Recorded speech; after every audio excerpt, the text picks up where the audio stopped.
I am so happy that you agreed to do this because you are the traditional therapist, traditional healer who you don't advertise. You don't get out there and say, hey, look at me, look at me. But when I became aware of what you have to offer and who you are, I couldn't resist. I'm like, I need to get this woman into my space. And also, I just think what you do is so remarkable because I've experienced you in the first person and I wanted to share you. So thank you for being here. Thank you for having me. So I know I said a lot. I mean, and just for the folks at home, check this out, guys. This is just the beginning. You see all these pages, typed pages. Some of them are Corrina. This is what we got to get through, and it's not going to happen today. So let's just get to know you a bit and let people feel your magnitudinous. That's my special word that's only assigned to you. So what's your story, girl? How did you become you? How did you come to be this remarkable healer with all this science stuff going on? The Lockheed Martin, for God's sakes, what healer does that? Right. Well, it started as a junior high schooler, and my friends, I was that friend that people called, like when they were having a hard time and I just needed someone to listen. And I don't know, I just had this way of just being present for them. And as I was growing up, I was really into athletics and fitness and nutrition. My mom was an herbalist and she cooked really healthy food. And then there was just the time when you have to decide, oh, am I going to go to college? What am I going to study? And I went to Colorado State University and they had this wonderful program called Wellness Program Management. And back then, wellness really wasn't even that big of a word in the 80s. Like wellness, what's that? What's right? Wellness? It's like something in the ground that you go and get water out of, right? Right? So I'm sitting in this Wellness 101 class and she puts spices up on the chalkboard, SPICES. And I'm like, ooh, what's this? And she started talking about spiritual wellness, physical wellness, intellectual wellness, wellness involved with your career or your, cultural wellness, and then emotional wellness and sensual sexual wellness. And I was like, what? Because I was aware of the physical realm. Yeah. So that was the beginning for me. So I was lucky enough to study it in college. And then, yes, I got a degree in wellness program management and got my master's and ended up working for Lockheed Martin at Buckley Air Force Base. So I worked with Air Force, Army, Navy, Marines, and all these aerospace. Did you do that on purpose? Or how do you get from that to, yeah. Yeah, I had a great advisor and she's like, listen, this is your perfect job. It was textbook what I had studied in college, health promotion for employees to help improve performance of the employees. And so I was hired to work with nutrition and exercise and was there for about 6 or 7 years. I'm just curious. I mean, I don't want you to lose your train of thought, but what was that culture like for someone with your sensitivity, or were you awakened enough at that point to understand the impact it might be having on your system? It did have a big impact because the energy is intense there. And actually I worked there when 9/11 happened. So I had a high security clearance and it took a lot to get onto the facility.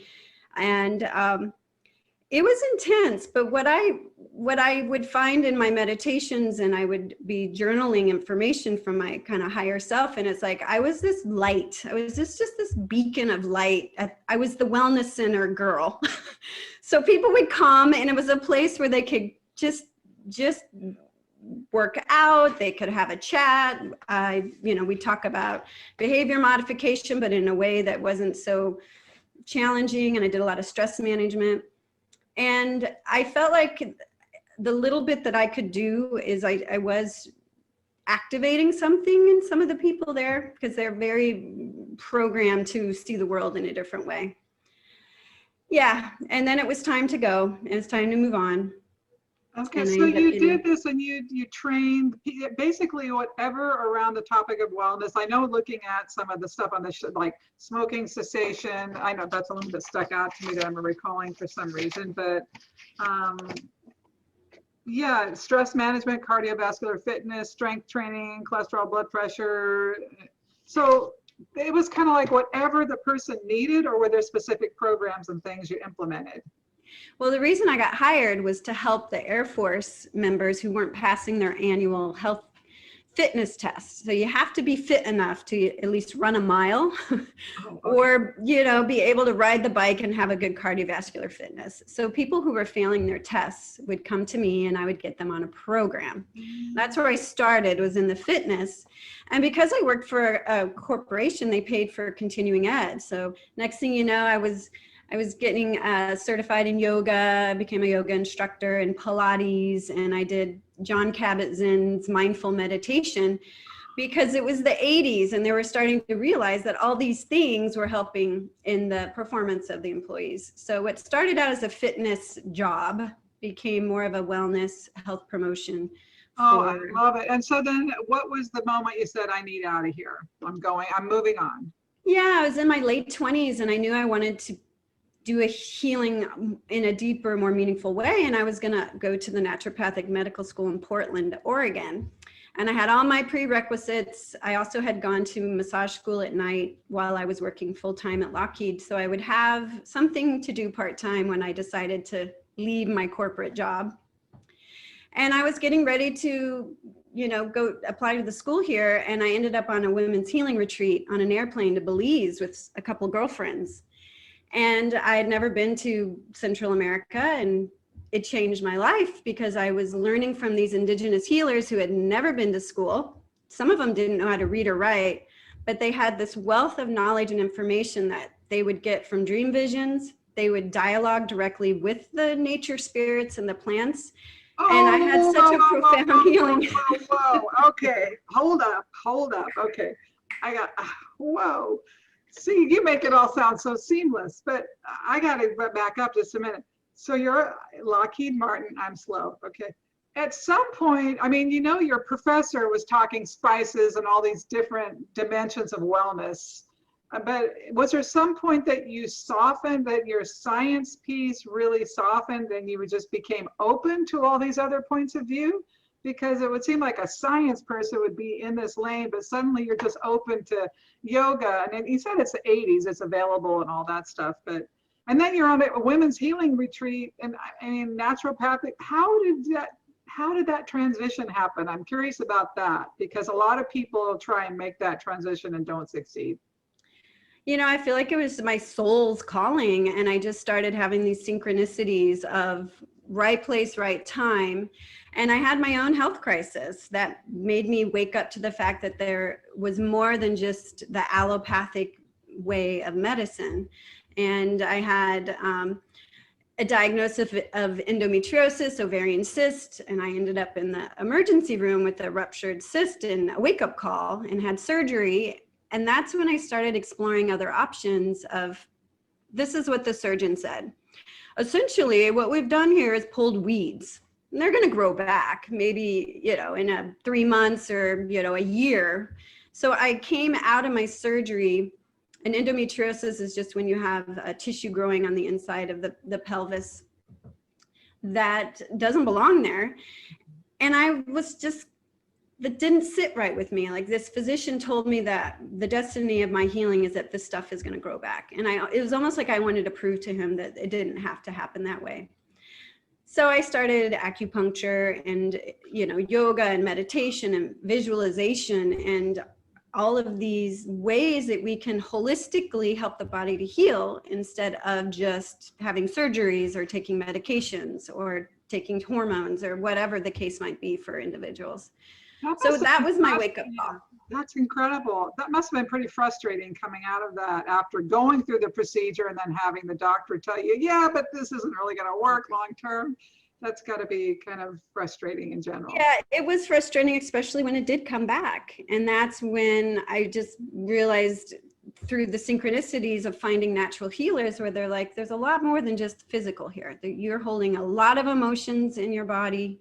There's a lot of stuck energy. And I'm like, tell me more. What do you mean? And I had my degree in wellness, but it wasn't until I really had to practice all those aspects that I really understood it. Okay, well, we're going to have to dig into that at some point, but I want to go more, I want to go back down to South America now. So you had some friends and they said, hey, let's go to Belize and let's Yep. do a women's healing retreat. And we're going to, was it a trip, just a party? I mean, what do you think was going to happen?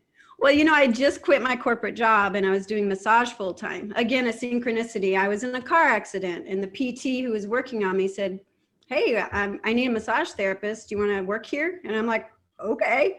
So next thing you know, I transitioned out of my corporate job and was working at a PT clinic, getting the last of my prerequisites.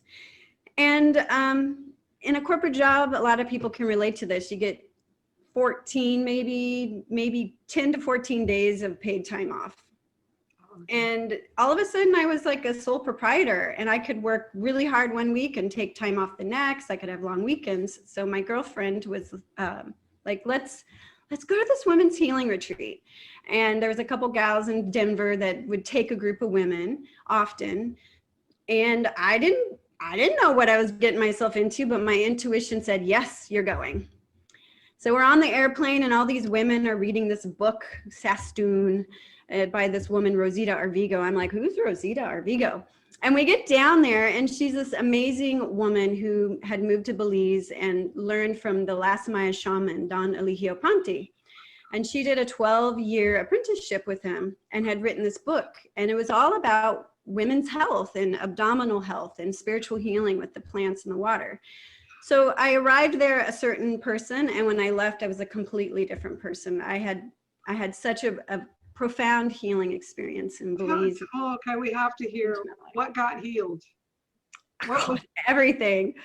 You know, in their tradition, they believe that there's spiritual illnesses, which in the United States, we see anxiety, sadness, and grief, or anger. You know, there are issues that we can treat with talk therapy or drugs. And down there, they see it so differently. And they do a pulse diagnosis and they work with plant spirits and prayer and faith. And one day they were talking about this spiritual illness called tristeza, which in Spanish means sadness. And it's the kind of sadness that you just come into the world with and you don't know why it is that you have this low-grade sadness. And so they started speaking about, well, you know, it's for often babies that are unwanted, or if you were supposed to be a boy instead of a girl. And all of a sudden, I just felt so emotional and I was just crying because I was the third girl and I was the third try for a boy and I was supposed to be Michael David. And so in utero, I knew that who I wasn't fitting what the desires were of the family unit outside. So something got triggered within me. And it's the land. Belize is such a powerful land and it's so healing there. In the grander scheme of things, stuff just starts to pour out of you. And I had this lovely experience where these granny healers came into the room and were whispering prayers in Spanish with these plants that they had gathered on my wrists and on my forehead and on my heart.